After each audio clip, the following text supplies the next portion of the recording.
మిగతా డీటెయిల్స్ చూద్దాం. విశాఖ సింహాచలం అప్పన్న సన్నిధిలో జరిగిన ప్రమాదంలో ఇద్దరు సాఫ్ట్వేర్ ఉద్యోగులు ప్రాణాలు కోల్పోయారు. దీంతో కుటుంబ సభ్యులు కన్నీరు మున్నీరుగా విలపిస్తున్నారు. కేజీహెచ్ ఆసుపత్రి దగ్గర బంధువుల రోదనలు విన్నంటాయి. గుండెలు పగిలేలా విలపిస్తున్నారు. ఎంతమంది ఓదార్చినా ఎవ్వరి తరం కావడం లేదు. అంతగా కన్నీటి పర్యంతమవుతున్నారు. మృతులు మధురవాడలోని చంద్రంపాలెంకు చెందిన సాఫ్ట్వేర్ ఉద్యోగులు మహేశ్వరరావు భార్య శైలజగా గుర్తించారు. అప్పన్న దర్శనం కోసం క్యూ లైన్లో నిలబడ్డారు. ఉన్నట్టుండి హఠాత్తుగా వారిపై గోడ కూలింది. అక్కడికక్కడే ఇద్దరు ప్రాణాలు కోల్పోయారు. మరణ వార్త తెలిసి పెద్ద ఎత్తున కుటుంబ సభ్యులు తరలివచ్చారు. ప్రస్తుతం కేజీహెచ్ దగ్గర విలపిస్తున్నారు. 3 ఏళ్ల క్రితమే ఇద్దరికి పెళ్లైందని, ఇంతలోనే ఇంత ఘోరం జరిగిపోయిందంటూ రోధిస్తున్నారు.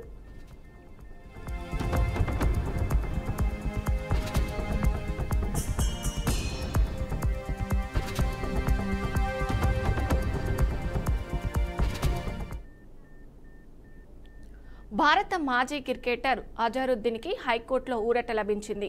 ఉప్పల్ స్టేడియంలోని నార్త్ టౌన్కి అజరుద్దీన్ పేరు తొలగించవద్దని హైకోర్టు ఆదేశించింది. హైదరాబాద్ క్రికెట్ సంఘానికి హైకోర్టు ఆదేశాలు జారీ చేసింది.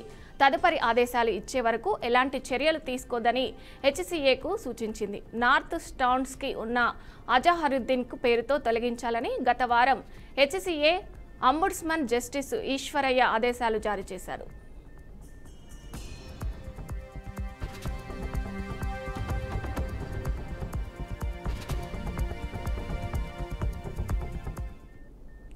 తన పేరును తొలగించడాన్ని సవాలు చేస్తూ హైకోర్టులో పిటిషన్లు వేశారు అజరుద్దీన్. 2 దశాబ్దాల పాటు క్రికెటర్గా భారత జట్టుకు సేవలందించానని, దాదాపు 10 ఏళ్ల పాటు టీమిండియా కెప్టెన్గా ఉన్నానని తెలిపారు. అంబుడ్స్మన్ ఆదేశాలపై స్టే ఇవ్వాలని హైకోర్టుకు విజ్ఞప్తి చేశారు. ఈ నేపథ్యంలో హైకోర్టు అజరుద్దీన్ పేరు తొలగించవద్దని ఆదేశించింది.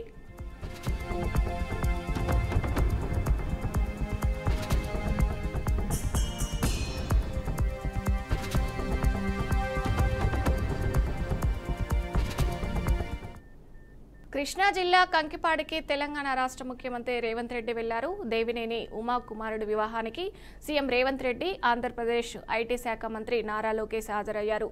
నూతన వధూవరులను ఆశీర్వదించారు.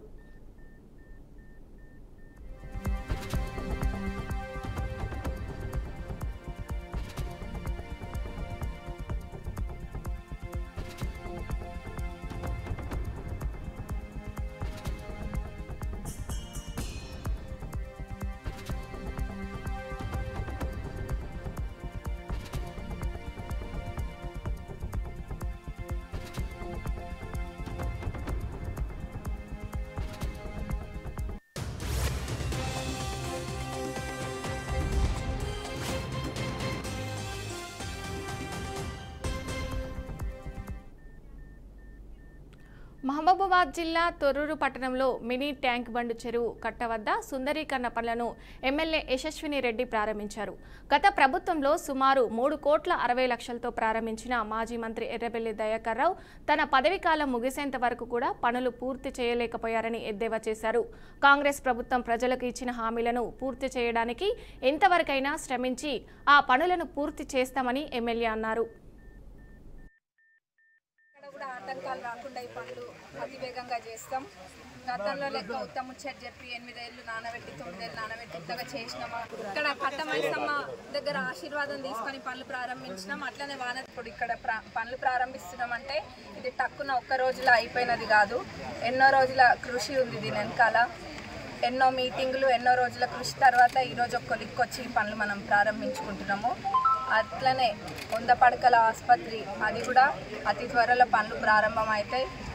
ఇంకా తొర్రూరు ప్రజలది ఇంకో చిరకాలపు కోరిక ఉంది హాస్పిటల్తో పాటు, అది కూడా తప్పనిసరిగా పూర్తి చేస్తా అని చెప్తున్నా. అదేందో ప్రజలకు తెలుసు. ఇప్పటికే పాపం తట్టుకోలేకపోతున్నారు. ఇంకా ఇట్లాంటి అభివృద్ధి పనులు అన్నీ చూసి కూడా మరి ఇంకెంత ఏడుస్తారు. పోనీలేండి, ఏడవనియండి, వాళ్ళు ఏడ్చుకొనియండి. మేమేమో పనులు చేసుకుంటుంటాం. ఎంతసేపు వాళ్ళేమో పక్కన ఇంట్లో తొంగి చూసే పనిలో వాళ్ళు ఉన్నారు.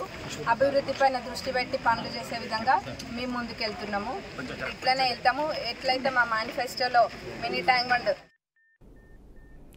కేంద్ర ప్రభుత్వం ఆపరేషన్ కగార్ పేరుతో కర్రెగుట్టలను చుట్టుముట్టి మావోయిస్టులను ఆదివాసులను చంపుతుందని సిపిఎం రాష్ట్ర ప్రధాన కార్యదర్శి జాన్ వేస్లీ ఆరోపించారు. యాదాద్రి భువనగిరి జిల్లా సంస్థ నారాయణపురం మండల కేంద్రంలో సిపిఎం శ్రేణులతో జాన్ వేస్లీ సమీక్షించారు.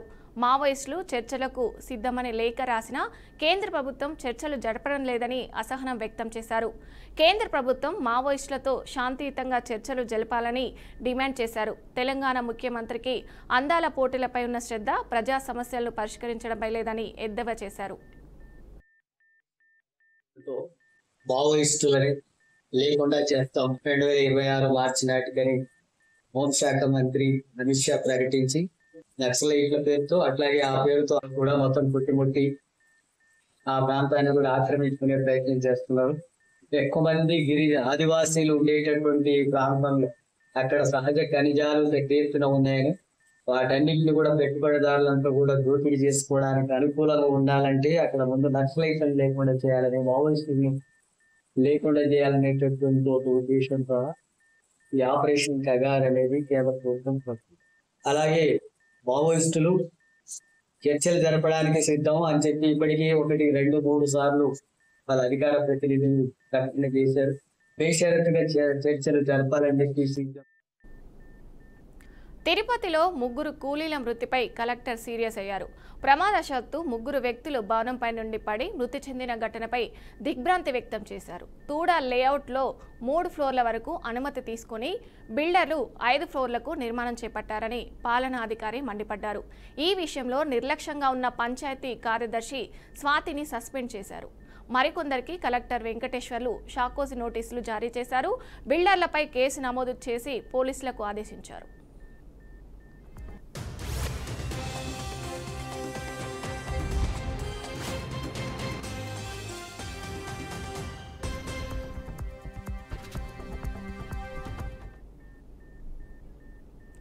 అన్నమయ్య జిల్లా ప్రముఖ పర్యాటక కేంద్రం హర్సిల్ హిల్స్ గంగోత్రిలో యువకుడు గల్లంతయ్యాడు. స్నేహితులతో కలిసి దేశుగారి బాలకృష్ణ అనే యువకుడు విహారయాత్రకు వెళ్లాడు. గంగోత్రిలో దిగి ఈత కొడుతూ మధ్యలో గల్లంతయ్యాడు. స్నేహితులు పోలీసులకు సమాచారం ఇచ్చారు. ఘటనా స్థలానికి చేరుకున్న సిబ్బంది టార్చ్ లైట్ల సాయంతో పాతాల బేరీ నీళ్లలో గాలింపు చర్యలు చేపట్టారు. మృతదేహం లభించడంతో పోస్టుమార్టం నిమిత్తం డెడ్ బాడీని ఆసుపత్రికి తరలించారు. కేసు నమోదు చేసి పోలీసులు దర్యాప్తు చేపట్టారు.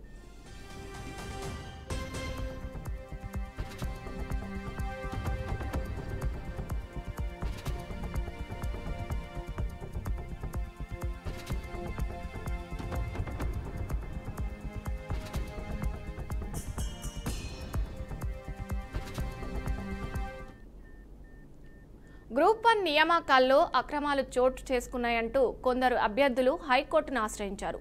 మెయిన్స్ పరీక్షల మూల్యాంకనం సరిగ్గా చేయలేదని, పరీక్ష కేంద్రాల కేటాయింపులోనూ నిబంధనలు పాటించలేదని పిటిషనర్లు పేర్కొన్నారు. దీనిపై ఇటీవల విచారణ చేపట్టిన జస్టిస్ రాజేశ్వరరావు ధర్మాసనం నియామకాలు తాత్కాలికంగా నిలిపివేయాలని మధ్యంతర ఉత్తర్వులు జారీ చేసింది. ధృవపత్రాల పరిశీలన చేసుకునేందుకు అవకాశం కల్పించారు. ఈ ఉత్తర్వులను సవాలు చేస్తూ సీజే ధర్మాసనంలో టీజీపీఎస్సీ పిటిషనర్ దాఖలు చేసింది. ఈ క్రమంలో వాదనల సందర్భంగా సింగిల్ బెంచ్ ఇచ్చిన ఉత్తర్వులను రద్దు చేయాలని టీజీపీఎస్సీ తరపు న్యాయవాది కోరారు. దీనిపై సీజే ధర్మాసనం నిరాకరించింది. ఈ రోజు సింగిల్ బెంచ్లో విచారణ ఉన్నందున జోక్యం చేసుకోలేకమంది సింగిల్ బెంచ్లో ఈ పిటిషన్లపై తేల్చుకోవాలని స్పష్టం చేసింది.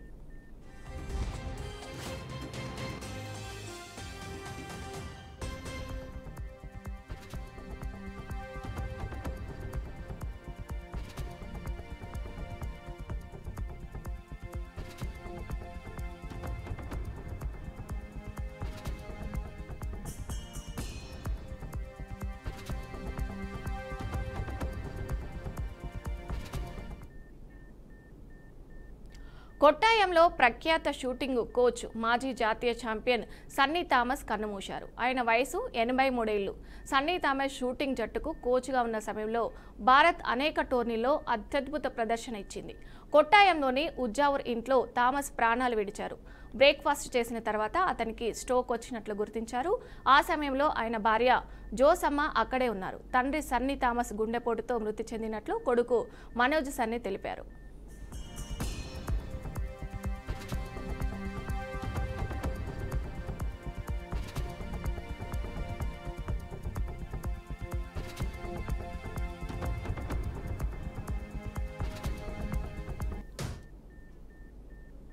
ఆమ్ ఆద్మీ పార్టీకి చెందిన ఢిల్లీ మాజీ మంత్రులు మనీష్ సిసోడియా, సత్యేందర్ జైన్లను కొత్తగా మరిన్ని ఇబ్బందులు ఎదురయ్యాయి. ఇప్పటికే వేర్వేరు కేసుల్లో విచారణ ఎదుర్కొంటున్న వీరిపై తాజాగా మరో అవినీతి కేసు నమోదైంది. పాఠశాల తరగతి గదుల నిర్మాణంలో అవకతవకలు జరిగాయన్న ఆరోపణలపై ఢిల్లీ ఏసీబీ వారిద్దరిపై కొత్తగా కేసు నమోదు చేసింది. గత ఆఫ్ ప్రభుత్వ హయాంలో వేల సంఖ్యలో తరగతి గదులు, పాఠశాల భవన నిర్మాణంలో అవినీతి జరిగిందని ఏసీబీ గుర్తించినట్లు సమాచారం. సుమారు 12,000కు పైగా తరగతి గదుల నిర్మాణం అధిక వ్యయంతో చేపట్టారని, దీనివల్ల ప్రభుత్వ ఖజానాకు దాదాపు 2,000 కోట్ల రూపాయల మేర నష్టం వాటిల్లిందని ఏసీబీ ప్రాథమికంగా అనుమానిస్తుంది.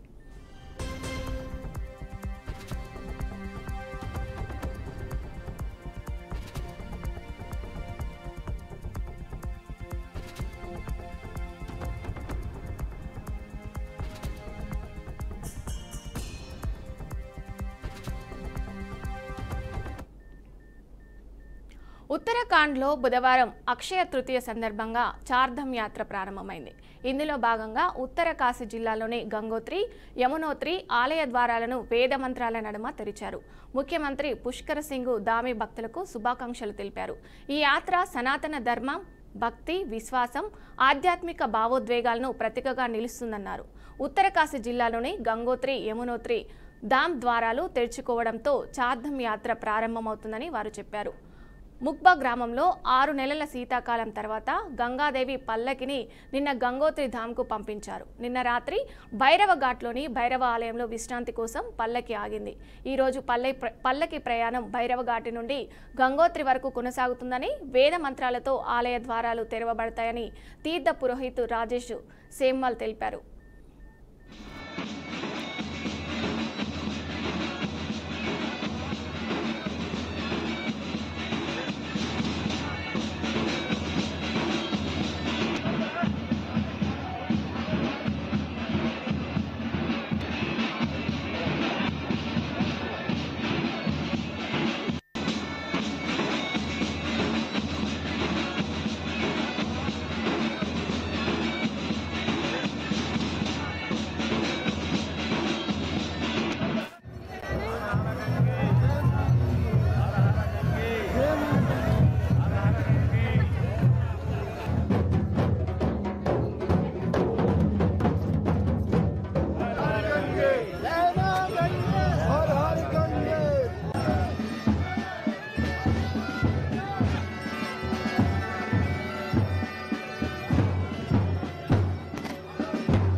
తెలంగాణలో బాణుడు తమ ప్రతాపాన్ని చూపిస్తున్నాడు. రాష్ట్రంలోని పలు జిల్లాల్లో 40 డిగ్రీలకు పైగా ఉష్ణోగ్రత నమోదైంది.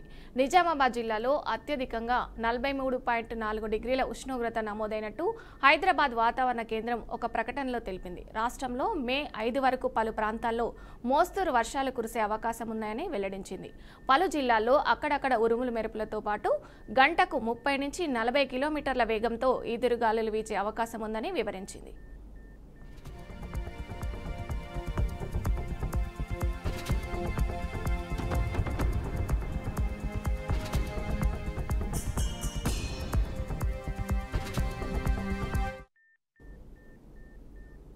కేంద్ర కేబినెట్ భేటీ ముగిసింది. ప్రధాని మోదీతో విడిగా అమిత్ షా, రాజ్నాథ్ సింగ్ భేటీ అయ్యారు. జాతీయ భద్రతా సలహా బోర్డు చైర్మన్గా రామ్ అశోక్ జోషి, బోర్డు సభ్యులుగా రాజీవ్ రంజన్ వర్మ, మన్మోహన్ సింగ్ను నియమించారు. దేశంలోని సున్నిత ప్రదేశాల్లో భద్రత పెంచాలని నిర్ణయించారు.